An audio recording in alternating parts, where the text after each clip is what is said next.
6 games into the Premier League season and we haven't lost a single one. This has to end sometime.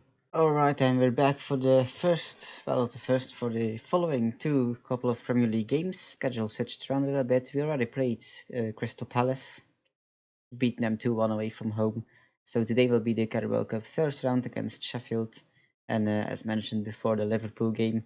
But since we started, we had that 0-0 away draw at Burnley, and a very surprising and, well, pretty much undeserved win. 1-0 win against Manchester City. They absolutely dominated us, even though we had more shots on target than them. But a very surprising win. Kyle Walker-Peters hits it into the back of the net from I think it's from a Valerie cross, but a very much against run of play. He then drew 1-1 against Leicester. Another time the left back scores for us. They lifted it up with Madison around the 28th minute. Then we had the second round in the Carabao Cup, the first time we entered the competition, and we've beaten Swindon away 2-1 with a very much rotated team. Bit more difficult than expected, but still we managed to get through. We then had our biggest win of the season so far, a 4-0 away win against Sheffield. They also picked up a red card in the 48th minute, but we were already 2-0 up, as Nathan Redmond still didn't score by then. We then played at home to Everton, drew 0-0. And the last game was against Palace, which we won 2-1 away, and Nathan Redmond finally scoring his first and also his second goal. Which brings us to the Premier League table as it stands right now. Everybody is on 6 games. We've won 3, we've drawn 3, and we're still unbeaten.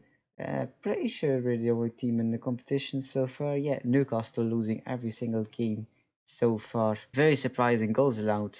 Only 2 in 6 games. We're the we currently have the best defense in the league, which, we're playing 5 at the back essentially. So something. As for the tactic, I have changed a little some things. I've put the left back on attack as I found the games to be really lacking in highlights. A lot of danger coming from whipping in the ball, Redmond dragging a defender out of position, and then whoever is playing that left side just bombing in the box and scoring, or at least attempting to score. Højbjerg has been changed to deep line playmaker on support instead of defense, just because I found we were really defensive and some creativity going forward was needed. Peter Gerkens is currently in the team, but it's going to be Romeo again. He remains the same role as before. James Ward-Prowse has been changed to a box-to-box midfielder. As I said, I was going to experiment with this. Again, kind of the same reason. We need someone to go upfield a little bit more, to start bombing into the box, helping out Redmond, who is still the shadow striker. And Danny Ings still hasn't played the game, but his position already changed from I think he started off at a false 9. He's now a deep lying forward on attack. And it's going pretty well so far. It'll bite me in the ass today, probably. But we're starting against Sheffield, our biggest win in the league so far. They are horrendous. With the view on the Liverpool game coming up, I will rotate the squad quite a bit. Right, so the squad today, one change in defense where Vestergaard is going to take up that right centre back spot. James Ward-Prowse, wait a minute, I just changed these two around. I didn't actually change anything. Jesus Christ. Kurzawa playing on the left back, and Obafemi taking up the striker position. He'll be changed to a pressing forward once we get into the game. And into the game we are Sheffield United, surprisingly also playing 5 at the back, but with a similar formation, but with a more standard attacking midfielder and 2 strikers on top. They actually have a pretty solid midfield with Borja Valero and Sander Berge. Did beat them 4-0 in the league, but this is a rotated squad in the cup, so we'll still need to be wary, as I do want a bit of a cup run. And after 30 seconds, Robinson already picking up the yellow card, meaning it'll be a free kick to us. We've been really strong from set pieces so far this season. It's a great shot by James Ward-Prowse. Henderson tips it just over. as we now have a corner as a follow-up, and an early goal would definitely be very welcome, as it's cleared, but again only as far as Ward-Prowse, as it's Redmond just heading over. I still need to see more of Redmond than I have so far, only 2 goals. As it's another highlight with Kurzawa on the ball. I'm still not sure if I want Kurzawa or Ryan Bertrand in the team, but here's Obafemi hits it. Should have probably looked for Redmond, but he still have the ball. Kurzawa already has a goal. The James Ward-Prowse, Valeri, back to Prowse. As we are looking to find an opening. It's a great ball in the space, but just a bit too hard. Valeri can't pick up the ball. It's a goal kick. 6 minutes in, and it's another highlight with Ward-Prowse, Harrison and Kurzawa just over. And we have been the better team by far, and a lot of opportunities, which is very, very good, because that was something we were desperately lacking. As Redmond using his space to get to the ball first, whips it in, cleared by Berge, only as far as Romeo is now with Heuber. Kurzawa in space, hits it, bottom right corner, 1-0 to Southampton. That left back position, whoever's playing there, they always score.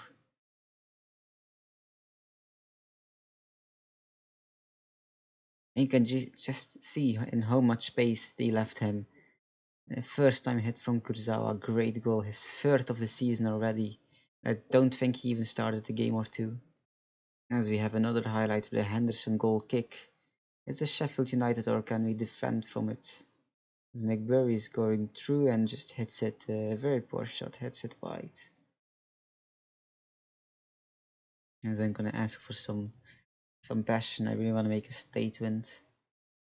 Get some goals, get the morale up a bit. Ward-Prowse trying to recapture the ball, doesn't really succeed.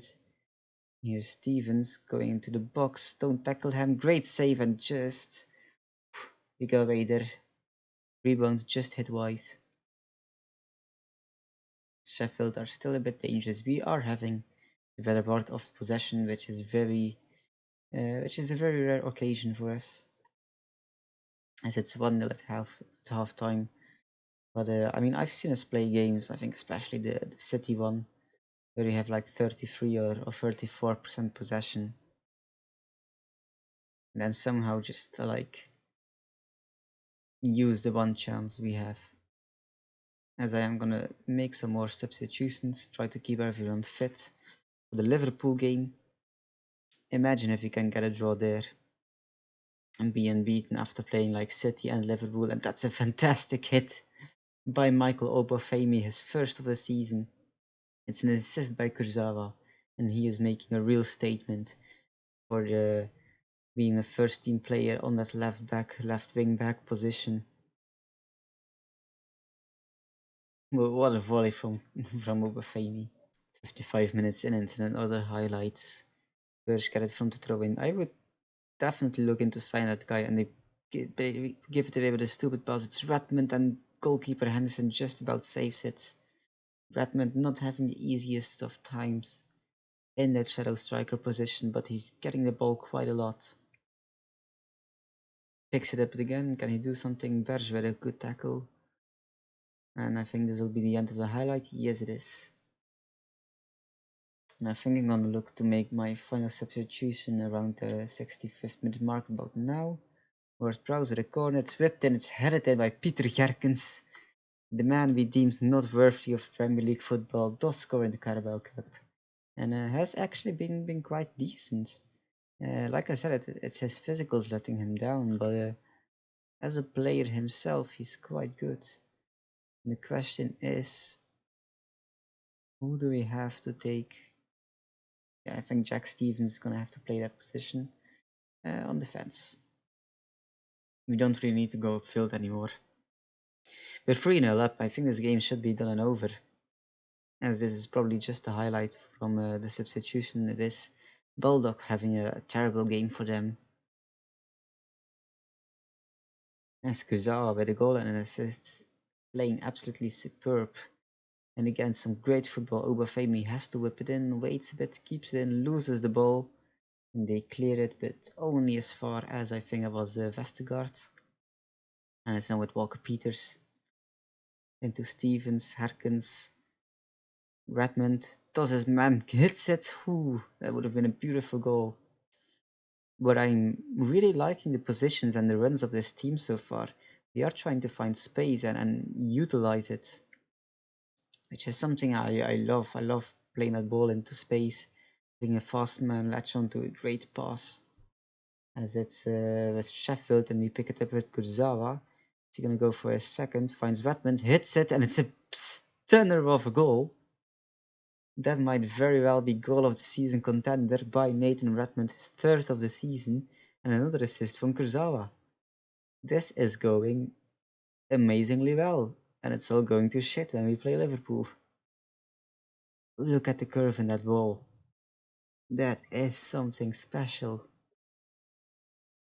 As it seems like the game will just play its course and we'll win it 4-0. Southampton progressing in the Carabao Cup after a fantastic performance and a goal of the season hit from Nathan Redmond. Chelsea also going through. Liverpool surprisingly eliminated by Bournemouth. Norwich is going through. Nottingham Forest as well. Man United going through with 10 men, and also Watford beating West Brom.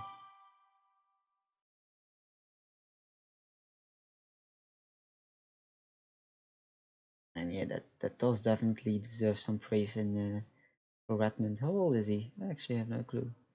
Nathan Redmond, he's 25. He might still be at the club for quite some time if he can retrain to that shadow striker position.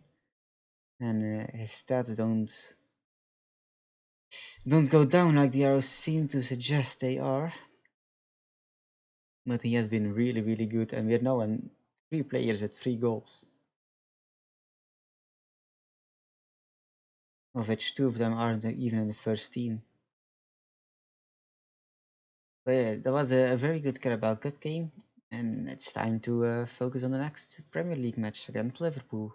Right, so arriving at the Liverpool game, we first have the 4th round draw of the Carabao Cup with Manchester City, Chelsea, but also teams like Scunthorpe and Reading still in it. I think an easy draw would be rather fun, just let the big dogs battle it out between them.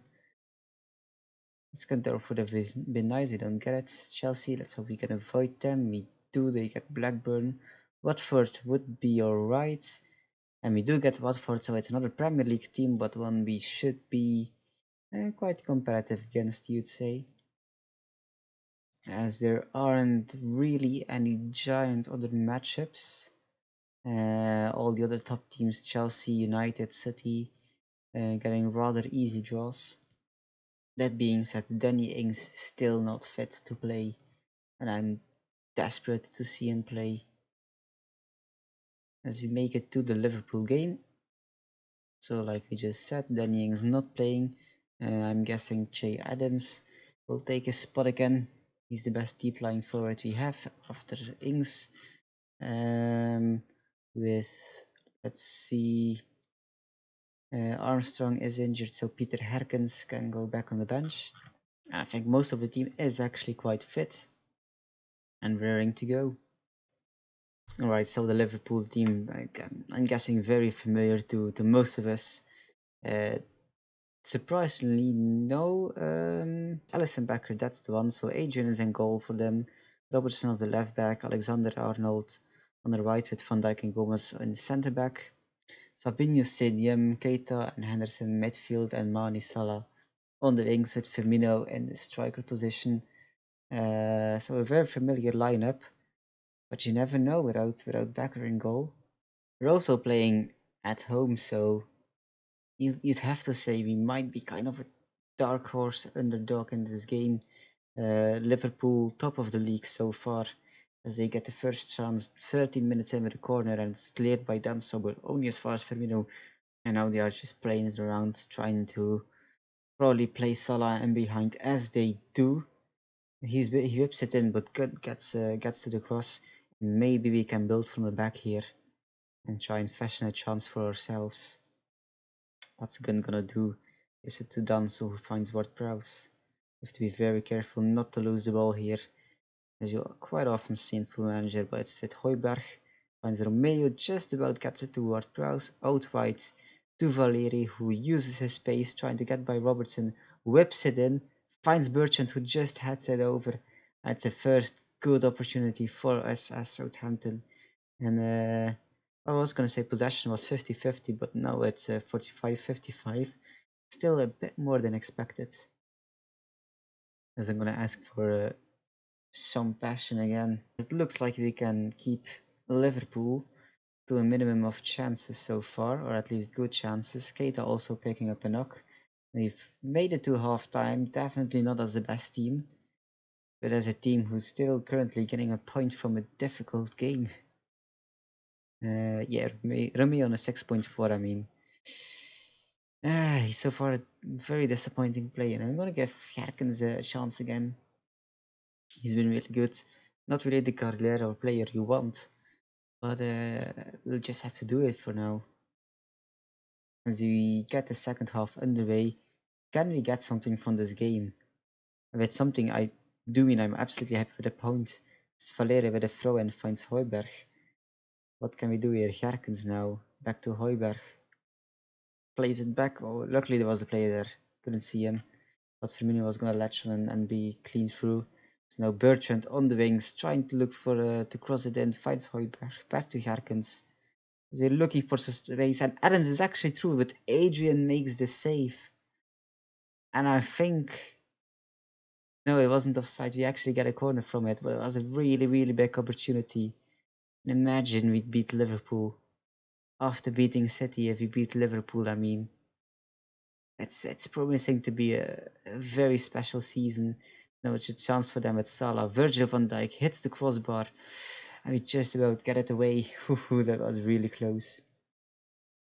But midfield not playing well. Ward-Prowse on a 6.3, Bertrand on a 6.3, and we will have to make some substitutions here. But it's a tense affair, and I think, oh, that's right, Kurzawa isn't on the bench. Who do we have to replace Ward-Prowse? Literally no one. I mean, there's no reason to substitute Alex McCarthy. Jay Adams, because he's not been running. He's on 87% fitness. It's probably just because he doesn't get the ball. So I think let's replace Filler. No, we can't leave Bertrand on. Even if Walker Peters isn't that comfortable into position, it's probably the best choice for a bit of fitness. I'm guessing if Højbjerg takes the box-to-box position, then Stevens can come back in for a deep line playmaker on defense. So a bit less offensive strength, but if he can get a point, like I said, I'd be over the moon. It's a corner for Liverpool, whipped and cleared by us. It's actually made it to Redmond, who has Che Adams with him, and also a lot of Liverpool players. Eventually plays it back to Ndicka, Danso into Valery, as this is a big chance for us, as it seems. And that's some fantastic passing. Finds Redmond, it's just about blocked, still has the ball. Finds Herkens, is gonna attempt a shot. He's gonna shoot, and Adrian tips it over. But again, we're really finding solutions to always keep the ball in the team and eventually get a shot off.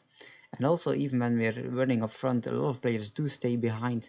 But it gives us a chance to play a bit of a hold up play game and keep possession, keep the ball, and just try and force a chance for ourselves, as we've seen just now.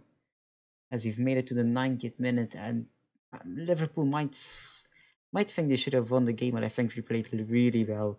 Definitely better than against Manchester City, and we remain unbeaten, getting a point against another top Premier League team. And a 0-0 at home to Liverpool. So yes, 7 matches in a row without losing. That's the Premier League only. We've also had, I think, 2 Carabao Cup games. So it's a very surprising start to the season. I mean, we're second in the league. Sure, a lot of teams still have to play, so we might fall back as far as 9th, which would still be amazing. But I think if we can sort out the midfield and if Dan Ings can be the striker we're looking for, he might be on for a very surprising season as Southampton. As for the following games, I think we'll come back at Spurs game is just a bit too early. I think the Watford West Ham game would be a good one, and then we have quite a difficult running with United and Chelsea back to back. So I might skip those and do the home match against Arsenal and maybe at Bournemouth, but those might still change. But yeah, so for next episode, if nothing changes in the schedule, we'll do the Watford West Ham game. So that'll be that for this episode. Thank you all very much for watching, and I hope to see you on the next one.